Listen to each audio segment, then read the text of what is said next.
el doctor de la Mata, la doctora Galindo y el doctor Tornero.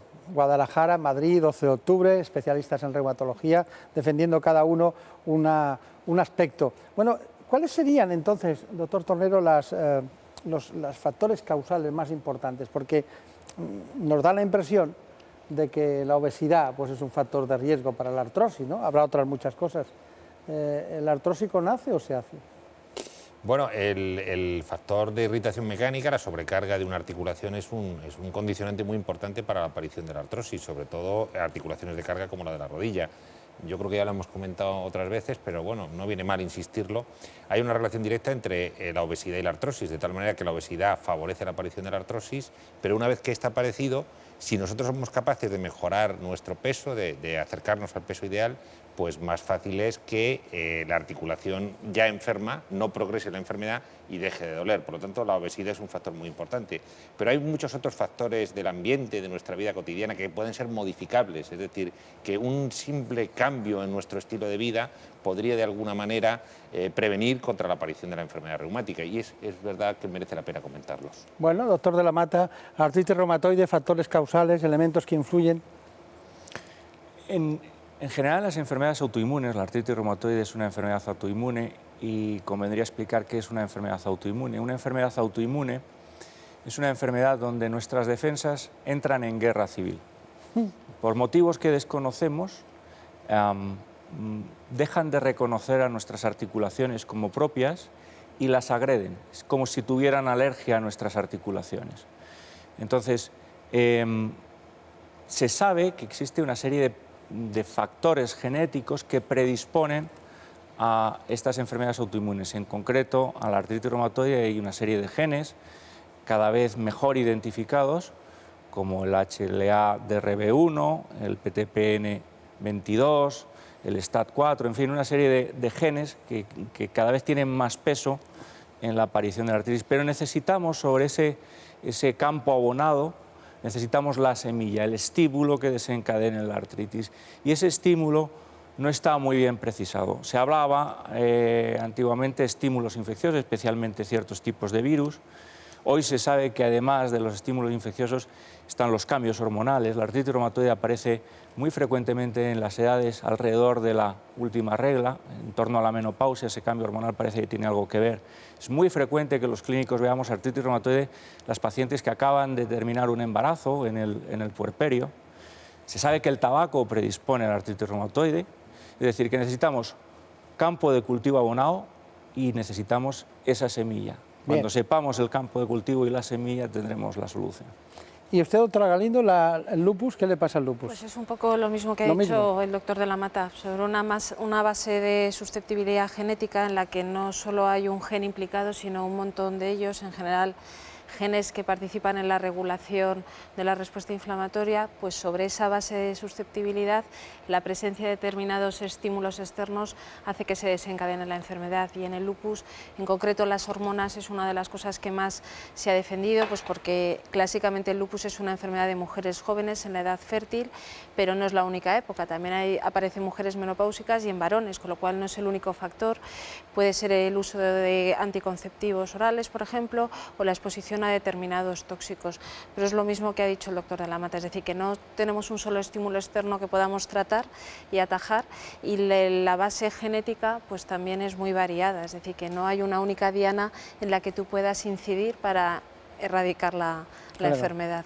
Pero aparte de agredir las articulaciones, el lupus o el sistema osteomuscular, por los vasos sanguíneos, ¿no? Efectivamente. La vasculitis es muy generalizada, ¿no? Quizá el lupus es el paradigma de enfermedad autoinmune y, como decía el doctor de la Mata, pues eso es como si el sistema inmunológico nuestro reconociera de repente determinadas partes nuestras como extrañas y las atacara, y en el lupus esa posibilidad es muy amplia, ¿no? Desde el riñón, la piel, los ojos, los vasos, el pulmón, las articulaciones, por supuesto, pero tiene un espectro de afectación mucho más variado que en otras enfermedades. Bueno, pues dicho esto, nosotros también acudimos a la calle porque queremos ver la relación entre la causal, entre la obesidad o el sobrepeso y los procesos reumáticos. ¿Qué piensan ustedes?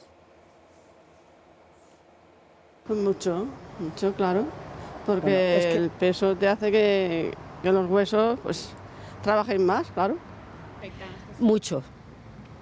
Yo he adelgazado 14 kilos y 10, 11 de grasa y me encuentro muchísimo mejor.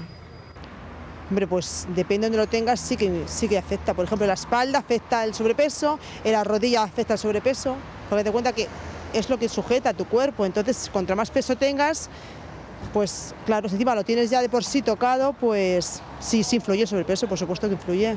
Bastante, ¿eh? O sea, que la gente no se mentaliza de que no podemos estar gordas y no podemos sentarnos y abotijarnos ahí bien.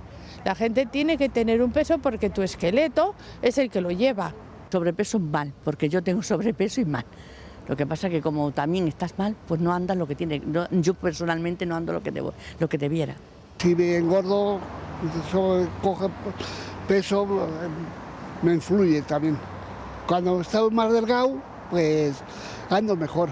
Pienso que claro, el sobrepeso afecta a todo, pues claro, a ellos más todavía, claro. Bueno, todo el mundo está de acuerdo en que afecta de una u otra manera, ¿no? En general, a cualquier proceso reumatológico, un buen tratamiento le tiene que ir bien, es decir, hay cosas higiénicas, dietéticas, por supuesto ejercicio físico, todo eso va bien a todo el mundo, ¿no? ¿Cómo se organiza un tratamiento que pueda ir bien a casi el conjunto de los pacientes reumáticos? Sí. Bueno, yo creo que hay que tener en cuenta que el tratamiento de una enfermedad reumática debe ser multifactorial, es decir, no podemos incidir sobre una sola área del tratamiento, sino que hay que conjuntar, coordinar, complementar cada área con las que le pueden ayudar. Entonces, habría tres armas terapéuticas fundamentales. Una sería la terapia física, que lo que persigue fundamentalmente es mantener la función, mantener la capacidad funcional de nuestro aparato locomotor, que es muy importante, porque a la vez que mantiene la capacidad física muchas veces alivia también el dolor. En segundo lugar, tendríamos el tratamiento con medicamentos, el tratamiento con fármacos, que es el que en general en la calle se asigna o se asocia habitualmente al tratamiento. Y luego, como también se ha comentado antes, tendríamos el tratamiento quirúrgico, que el tratamiento quirúrgico no deja de ser el arma de tratamiento a la que hay que recurrir cuando desgraciadamente fallan las otras dos, es decir, el tratamiento físico y el tratamiento con fármacos. Estamos viendo, afortunadamente, en los últimos años cómo, a medida que vamos teniendo fármacos cada vez mejores para tratar, por ejemplo, las enfermedades inflamatorias y las enfermedades sistémicas, pues cada vez se necesita menos de la cirugía de sustitución protésica. Pero además de todo esto, e hilando un poco con lo que estábamos hablando antes, todo tratamiento tiene que tener una fase previa, que es utilizar todas aquellas estrategias de prevención que puedan ser aplicables a estas enfermedades y que de forma tan sencilla, como ya se ha comentado, perder peso, o por ejemplo una persona que tiene el ácido úrico alto y que tiene crisis de gota, pues no abusar de las carnes rojas, no abusar del alcohol, o una persona que por ejemplo tiene osteoporosis, pues no llevar una vida sedentaria, sino tener una actividad física, pues son tan eficaces a veces como el simple o el complejo tratamiento que queramos aplicar. Es decir, prevención y tratamiento multifactorial. Bien, pues oído todo esto, después pasaremos a ver cuáles son las particularidades del lupus eritematoso y también de la artritis reumatoide en sus específicos tratamientos, pero antes les recuerdo que una de las causas más frecuentes por las que acuden a un reumatólogo en muchas ocasiones es el dolor lumbar. 4 años de investigación podrían poner punto y final a la lumbalgia. Un equipo de expertos trabaja en una nueva terapia celular capaz de curarla sin necesidad de pasar por quirófano. Consiste en inyectar células madre obtenidas de la propia médula ósea del paciente y que tienen un potente efecto antiinflamatorio. Células del mismo paciente que obtenemos del hueso de la pelvis y los aplicamos por vía percutánea, es decir, a través de inyección, con una sedación suave y con una anestesia local. Para someterse a esta novedosa terapia, el enfermo deberá ser mayor de 18 años y menor de 80. Que de 10 pacientes tratados, el 90%, 9 de los pacientes habían mejorado de una forma muy significativa. El paciente es dado de alta tan solo 1 hora después de recibir las inyecciones celulares. Hasta ahora la solución más frecuente era la artródesis, una intervención quirúrgica para fusionar las vértebras. En España cada año se realizan más de 1000 operaciones de este tipo. Bueno, pues la verdad es que ya saben ustedes, cuando se trata de procesos de enfermedades crónicas, aunque sea en este caso autoinmunes, casi siempre decimos aquí en este espacio, bueno, habrá un tratamiento de fondo y otro para los brotes. ¿Ocurre lo mismo, doctor de la Mata, con la artritis reumatoide? Sí, ocurre lo mismo con la artritis reumatoide. Yo diría Con respecto al tratamiento de la artritis reumatoide, la clave del éxito del tratamiento es que este sea precoz. Es decir, la artritis parece una tontería, ¿verdad? Claro, dice que sea precoz, dice que sea lo antes posible. Pero eso es muy importante porque el paciente tiene que llegar al reumatólogo precozmente. Entonces, el éxito está prácticamente garantizado, con ciertos matices, ¿no? ¿Cuál es el objetivo terapéutico de un paciente con artritis reumatoide? Dormir la enfermedad, ya que no la podemos curar, dormirla. ¿Dormirla es posible? Con las herramientas terapéuticas que vamos disponiendo, que cada vez son mucho más potentes y más eficaces, sí es posible un elevadísimo porcentaje de los casos. La clave, digamos, la pieza angular del tratamiento de artritis reumatoide hoy por hoy es un fármaco que se llama Metrotexato. Es un fármaco muy eficaz, del cual conocemos pues, prácticamente todo, su perfil de seguridad, su perfil de eficacia. Un fármaco de hace 20 años casi. Exactamente. Entonces es un fármaco al cual le tienen cierto recelo al principio los pacientes porque les parece muy agresivo, pero no hay que olvidar que nosotros empleamos el Metrotexate a dosis bajas, a dosis inmunomoduladores. Nosotros necesitamos poner orden en ese conflicto, en esa guerra civil, y que las defensas actúen de una forma coordinada y que no castiguen las articulaciones. Y después de eso, pues pautas muy personalizadas. No hay enfermedades, sino que hay pacientes y hay que individualizar muy bien el tratamiento. Ustedes en otro tiempo utilizaron la cortisona mucho, ¿no? O sea, ¿les podemos decir a los pacientes que siguen con cortisona que vayan al reumatólogo? La cortisona no es la pieza angular del tratamiento de la artritis reumatoide. Es una herramienta complementaria que se suele utilizar sobre todo precisamente en los brotes. Muy bien, muy bien. Bueno, ha quedado clarito la artritis reumatoide. A ver cómo dejamos el lupus eritematoso. Pues en el lupus la cortisona se sigue utilizando mucho, muchísimo. Es verdad que es la terapia puente, es decir, la terapia que actúa más rápido para los brotes. Y la verdad es que en el lupus no tenemos tantas armas terapéuticas como en la artritis reumatoide, pero vamos teniendo cosas nuevas, sobre todo fármacos biológicos centrados en bloquear el linfocito B, que son las células que producen los anticuerpos, que quizás sean las células que más implicadas estén en la patogenia de esta enfermedad, ¿no?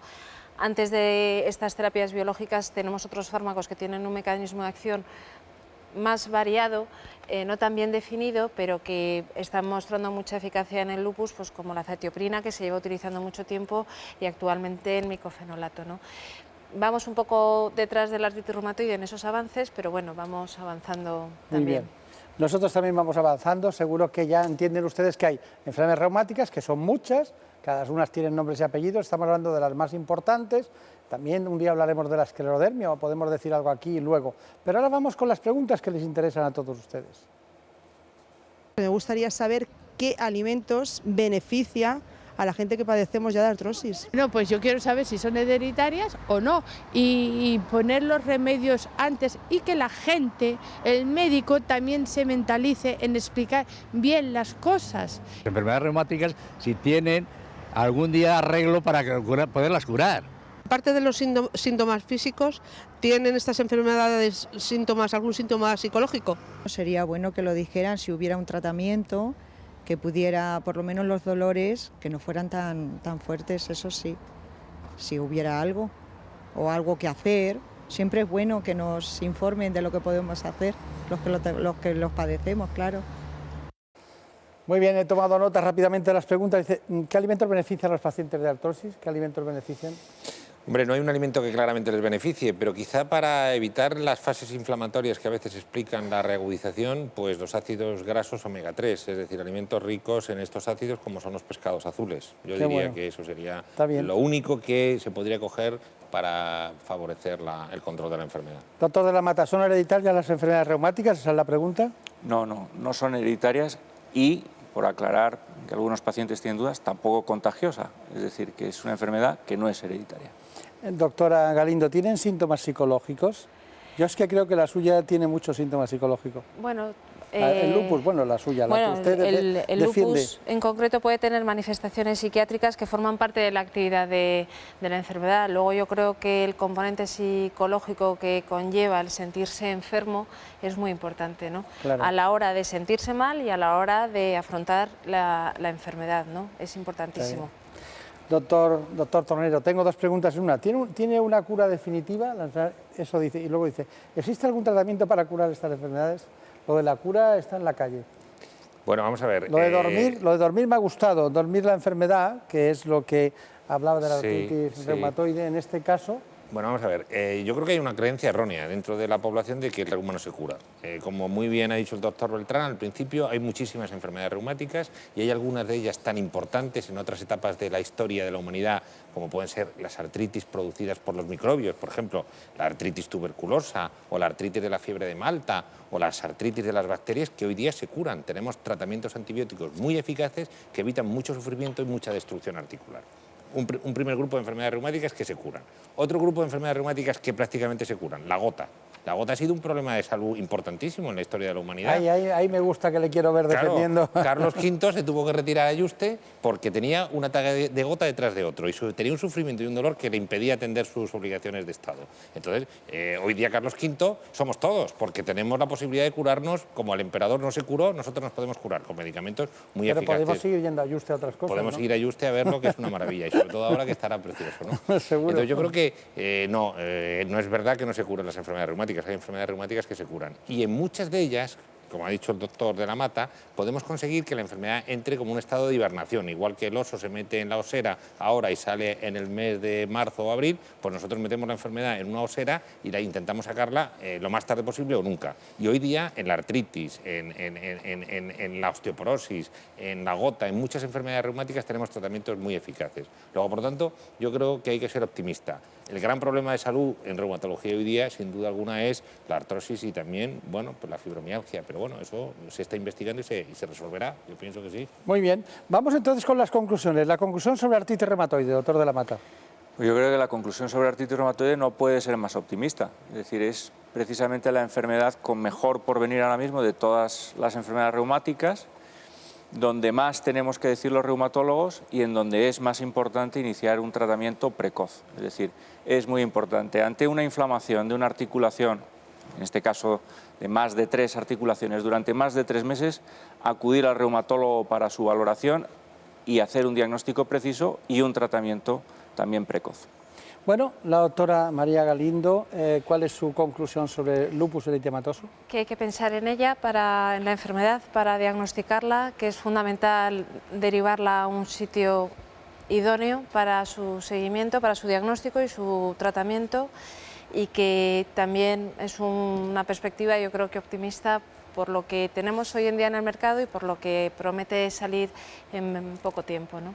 Bien, ¿y su conclusión generalizada de todo lo que hemos hablado, doctor Jesús Tornero? A mí me gustaría pensar que con lo que tenemos hoy día de organización de la asistencia sanitaria, yo creo que una presencia cada vez más importante de los reumatólogos en los hospitales y con cada vez mejores armas de tratamiento, con cada vez mejores tratamientos, que seamos capaces en un futuro cercano de atender una de las preguntas y una de las solicitudes que han hecho nuestros televidentes, que es explicar las enfermedades. Yo creo que el gran reto que tienen hoy día los médicos es la capacidad y el tiempo que debemos reclamar a la administración o a los gestores para poder explicar las enfermedades. Qué duda cabe que el enfermo tiene todo el derecho a que se le explique la enfermedad y que explicar la enfermedad a veces no es fácil porque requiere tiempo y requiere un esfuerzo adicional por parte del facultativo. Me gustaría que se trabajara este tema porque me parece fundamental. Bueno, ¿y cuántas personas pueden tener lupus en España? Es difícil hacer la estimación adecuada, pero un estudio que llevó a cabo nuestra Sociedad Española de Reumatología hace años, el estudio EPISER, que fue un estudio epidemiológico de todas las enfermedades reumáticas en España, estimó una prevalencia de 100 por cada 100.000 pacientes, para cada 100.000 habitantes. Está aproximadamente. Bien. Pues es bastante, ¿eh? Menos que la artritis reumatoide, pero... La artritis reumatoide son los 250.000 personas. Exactamente. Son los datos, entonces... 1 de cada 200 españoles. Claro, entonces estamos hablando en total de 125.000 más 250.000. Hoy hemos solucionado el problema de unas minorías, pero mayorías cuando les toca a uno mismo, porque es uno un sujeto paciente en sí mismo, ¿no? Y con su proceso universal y personal, íntimo, transferible, con toda su vida, que son esos 375.000 españoles que suman los de artritis reumatoide, en su caso, y el de la doctora María Galindo Izquierdo, ¿no? Sí. María Galindo Izquierdo, que es la que ha defendido todas las posiciones que tienen que hacer, como es este proceso del lupus. Bueno, pues a todos ustedes indicarles que después de oír al doctor Jesús Tornero, que ha defendido uno de los procesos más frecuentes en las patologías de nuestro tiempo, y después de entender con el doctor de la Mata esa patología específica que es la artritis reumatoide y con la doctora Galindo lo que es el lupus eritematoso, les dejamos. Y hemos entendido ya todos que no todas las enfermedades reumáticas son iguales. Esperemos que ustedes lo comprendan y entiendan que cada una tiene un tratamiento específico, una evolución diferente y un especialista adecuado. Muchas gracias y hasta mañana.